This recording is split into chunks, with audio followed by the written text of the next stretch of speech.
to turn once again to our panel, Eli Hazan, Professor Yossi Yonah and Jeremy Saltan. Eli, is this crisis meeting that I referred to earlier that Benjamin Netanyahu held with his Likud party on Sunday, is this based in legitimate fear or is this part of his strategy? You could see the polls and you could see the atmosphere and you could see the atmosphere against Netanyahu, and we must behave like that unless we are going to lose, and we are not going to But you referred to the similarity to 2015 when there was a well-documented strategy of Benjamin Netanyahu where many say there was this fear campaign that he ratcheted up the fear that the voting was going to go left, that Arab voters were coming out in droves in order to get the voter base up. Are we seeing that again here? Not necessarily regarding the Arabs. We can see that the Arabs are not going to vote in mass numbers.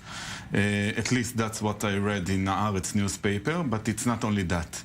You could see in the polls, you could see in the atmosphere in general.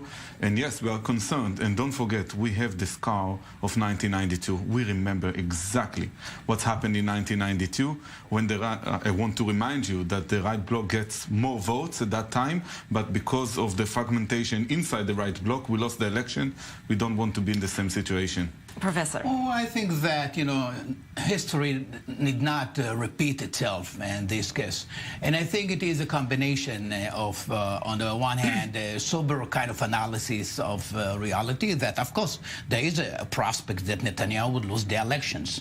No doubt about that. But on the other hand, of course, it is some kind of a strategic move whereby he is pleading and urging his voters, if they become a little bit oblivious and different and would not go to the to the ballot, and then it might be the case that he would lose the election. So I think, so I was saying that it is indeed a combination of strategy and serious or real fear. Jeremy, part of Benjamin Netanyahu's strategy and the strategy of the right, the new right as well, has been that if you're voting for Benny Gantz, you're voting for the Arabs, you're voting for the left-wing parties, although Benny Gantz and Yair Lapid don't position themselves that way. It's being said that that's the only choice they're going to have when it comes to forming a coalition. So I suppose that my question to you is, when we heard those Israelis that were interviewed, we heard from one of them that they feel that Netanyahu has turned the left into a profanity. Do you agree? Well, I'm not going to go ahead and comment in terms of what the left means to different people. I think a majority of Israelis would not agree with that particular definition. I do think what is interesting about that idea of him labeling Gantz left, and we're also doing the same, is that there's only two parties that have said they're going to endorse Gantz for prime minister, and that's Meretz and Labor.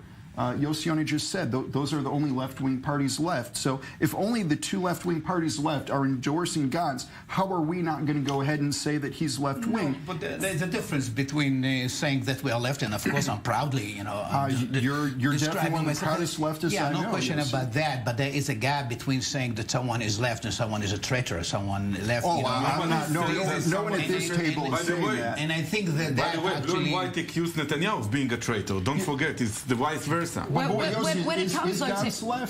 Gantz left? Would you agree with Netanyahu and us on that? I mean, you say, as far as I'm concerned, he's not left enough. He's not left enough. But if he would have come to form a coalition, he would be forming a coalition. But if he were to be forming a coalition, whether Benny Gantz himself or Yair Lapid himself, whether they're left inclined or not, the question is that they're going to be forced to form a coalition with left-wing parties, making Israel turn to the left. Why is that such a scary thing to Israelis? It is not, as far as I'm concerned, it's not scary. It is a big hope. This is one point. The other point, and I don't think that there's any reason why Gantz would not reach out to Kahlon, the party of Kulanu, and should Orly Levy would win seats in the parliament, there is no problem for him to reach out for her. So in that sense, which means that he would not have any problems, any difficulties reaching out to parties that might be described as soft right. I tell you what, he's not only left politically, he's left economically. But why is that a terrifying thing to you? Is it terrifying? Because I go back to the 1990s and I remember what the left government had done with the hopes of Rabin. You're talking about the 1990s, we're now in 2019. and you have to give a little bit of credit to the fact that the times are different. Some people have been born since the 1990s. But nothing changed. Let me tell you one good example. Eli, speak about these left in terms of economic issues. Exactly. I would love to hear what you have to say. We have to finish, Jeremy. We have to finish. Let me tell you what do I mean.